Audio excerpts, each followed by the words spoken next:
right, so get this. We're diving into a story that sounds like it was ripped straight out of one of those political thriller novels, Oh, yeah. with all the corruption allegations and shock resignations and even whispers of a potential quid pro quo. Sounds juicy. Oh, it is. It's the curious case of Eric Adders. And trust me, you're going to want to stick around for this one. I'm intrigued already. Yeah, so what's really wild is that this isn't like your everyday corruption case. We're talking about the mayor of New York City. Oh, wow. And get this, the acting U.S. attorney actually resigned rather than drop these charges against him. That's not something you hear every day. No, not at all. So we've got stacks of news articles and briefing documents here. It feels like we're putting together one of those big jigsaw puzzles. Oh, I love a good puzzle. Me too. So our mission, if we choose to accept it, is to figure out the why behind all of this. All right, I'm in. Let's crack this case. Okay, so first things first, we got to understand what exactly Adams is accused of. Right, lay it on us. So these allegations actually stemmed from his time as Brooklyn Borough president before he became mayor. Okay, so before the big chair. Exactly. And he was accused of accepting illegal campaign contributions and get this bribes that were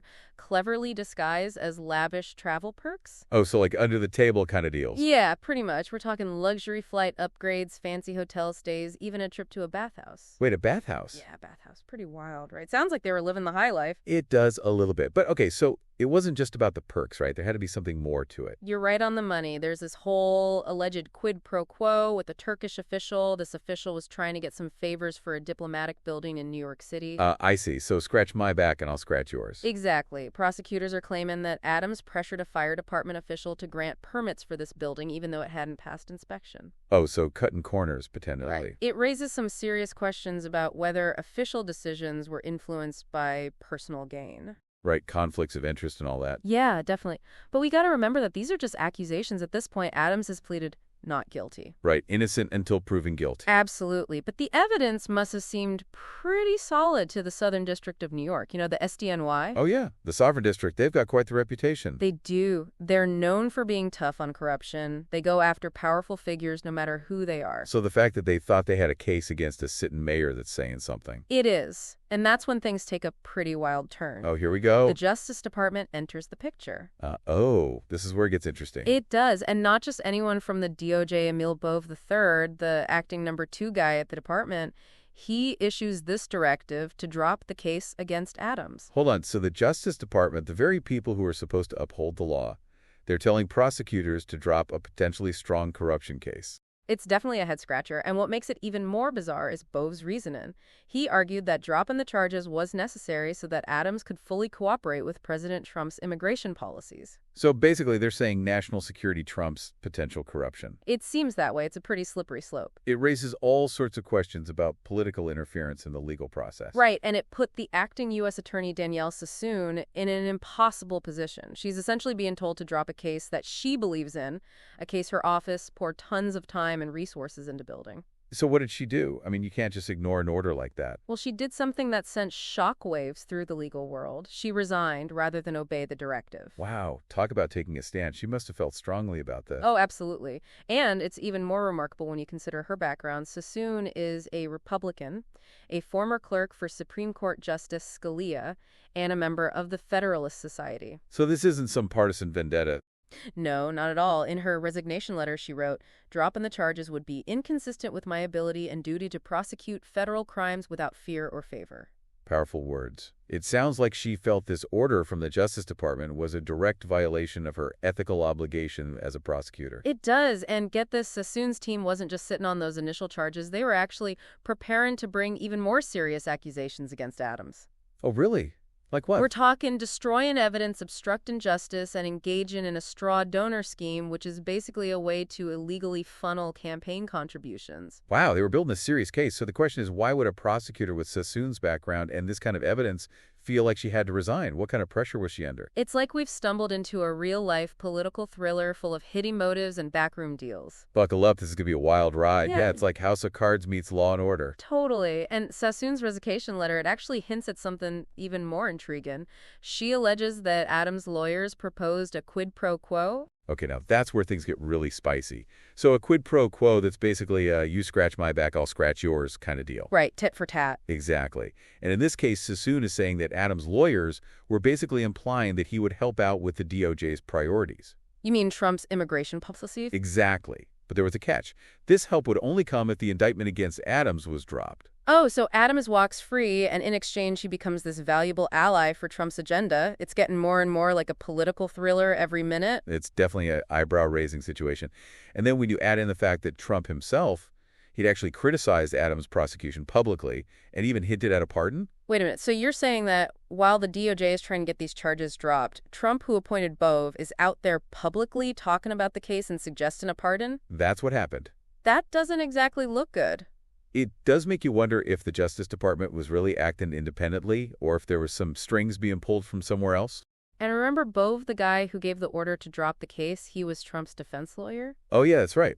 This is all starting to feel a little too convenient. Yeah, it's a tangled web, for sure.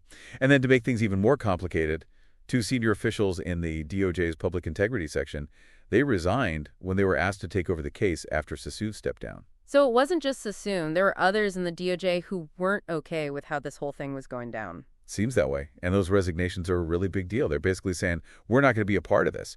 They were willing to put their careers on the line to stand up for what they believed in. It's pretty inspiring, actually. It shows that there are still people who believe in doing the right thing, even when it's hard. Absolutely. And it makes you think about the bigger picture. What happens when experienced prosecutors start resigning because they feel like the Justice Department is being used for political purposes? Right. What does that mean for the future of law enforcement in this country? It could discourage other prosecutors from going after powerful people. If they think that politics will always win in the end, then what's the point? It could create this whole culture of fear and silence. And if people lose faith in the idea that the law applies to everyone equally, then that's a real problem for our democracy. This isn't just about Eric Adams or Donald Trump anymore. This is about something much bigger. It's about the very foundation of our legal system. So we've talked about the DOJ and the SDNY and the potential impact on the legal system as a whole. But let's bring it back to New York City for a minute. What does this case say about the state of politics there? It's not exactly a pretty picture. New York is supposed to be this progressive place where justice is blind and everyone plays by the rules.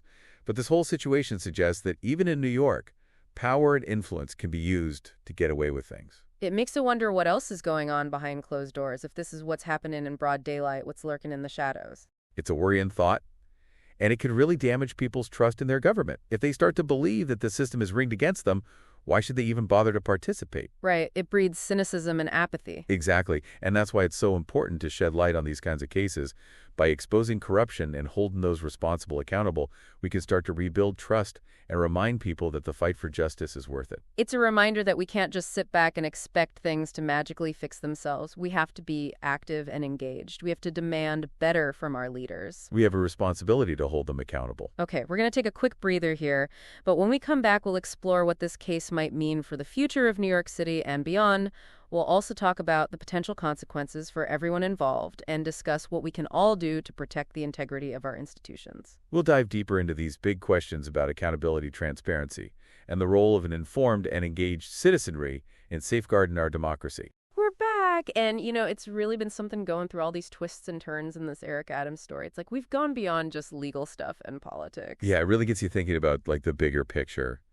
What we expect from the people in charge and what happens when they don't live up to those expectations. It makes you think about the human side of it all, too. We've got Danielle Sassoon and those other officials who resigned. They basically said, nope, we're about doing this, and put their careers on the line because they felt like something was seriously wrong. And then you've got the people of New York City who deserve a government that they can actually trust. It's easy to get lost in all the headlines and the legal mumbo-jumbo. But at the end of the day, real people are the ones who are affected by all of this. Their lives are impacted and their faith in the system gets shaken. It really makes you wonder what this whole mess means for New York City going forward. I mean, this city has been through so much over the years. Crime waves, economic downturns, terrorism, you name it. But this feels different. It does. New York has always had this reputation, of being a place where justice prevails, where the rules matter. This whole situation kind of tarnishes that image. Makes you question whether the city can really live up to its own ideals. And this is all happening while New York is still trying to recover from the pandemic. There's all this uncertainty in the air. The last thing they need is this cloud of suspicion hanging over their government. Yeah, it's a tough spot to be in. I think it's really important for the city's leaders to acknowledge the damage that's been done and actually do something to rebuild trust. They need to be open and honest about what happened. and show that they're committed to holding people accountable. It's not just about clearing Adams' name either. It's about showing the people of New York that they can have faith in their government again, that the city is serious about ethical leadership. It's about setting a good example for the future. Integrity and accountability shouldn't just be empty words. They should be the foundation of how the government operates. So what happens now? What are the potential consequences of all this? We've already seen some pretty big resignations, but could there be more fallout? Well, there will probably be investigations, maybe from Congress. They'll want to look into how the DOJ handled this whole thing. Those investigations could lead to some changes in how the department does things. And what about Adams himself? Could he still face some legal trouble even though the initial charges were dropped? It's definitely a possibility. Just because the DOJ stepped in doesn't mean he's totally in the clear. There could be other ways to pursue legal action, maybe at the state level or even through civil lawsuits. So this story isn't over yet. There are still a lot of unanswered questions, and things could keep unfolding for a while. Yeah, it's a good reminder that even in a system like ours, where there are drakes and balances, power can be abused, and justice isn't always a guarantee. We have to stay aware and hold our leaders accountable. What can our listeners do? I mean, it can all feel so overwhelming when you're faced with something like this. The most important thing is to stay informed. Don't just read the headlines. Do a little deeper look for different perspectives and be critical of the information you're getting. Don't just take things at face value. Right.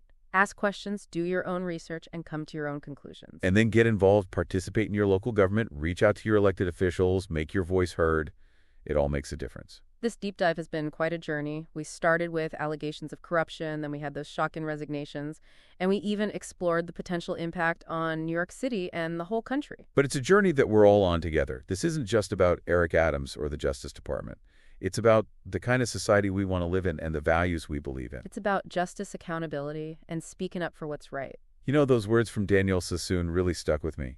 I have always considered it my obligation to pursue justice impartially, without favor to the wealthy or those who occupy important public office or harsher treatment for the less powerful. Those are words to live by for all of us. Absolutely. Stay curious, stay informed, and stay involved. Couldn't have said it better myself. Thank you for joining us on this deep dive. Until next time.